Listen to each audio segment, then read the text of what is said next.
शेतकऱ्यांसाठी 21 सप्टेंबरच्या ठळक बातम्या. तसेच चॅनलवर नवीन आला असाल तर दररोज असेच नवनवीन व्हिडिओ पाहण्यासाठी चॅनलला सबस्क्राईब करायला विसरू नका.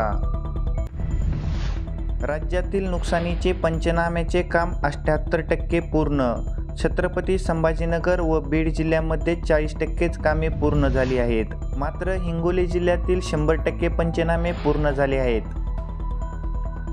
मान्सून सोमवारपासून पश्चिम राजस्थानमधून परतीच्या प्रवासाला सुरुवात करणार आहे. यंदा तो नेहमीपेक्षा 4 दिवस उशिरा निघत आहे, अशी घोषणा हवामान विभागाने शुक्रवारी सायंकाळी केली. राज्यात 1.5 ते 2 रुपयांनी वीज स्वस्त होणार. सौर कृषी वाहिनी योजनेअंतर्गत 16,000 मेगावॅटचे उत्पादन. 5 दिवसात पीक विमा न मिळाल्यास कंपनीविरुद्ध गुन्हा. जनशक्तीच्या आंदोलनानंतर तहसीलदारांचे आश्वासन. 30 लाख टन साठा संपेपर्यंत खाद्यतेलाच्या किमती वाढवू नका. केंद्रीय खाद्य तसेच सार्वजनिक वितरण विभागाकडून प्रक्रिया उद्योजक व्यापाऱ्यांना बैठकीत निर्देश. मोदी सरकारचा शेतकरी संवादावर भर. दर मंगळवारी कृषी मंत्र्याचा वेळ राखीव.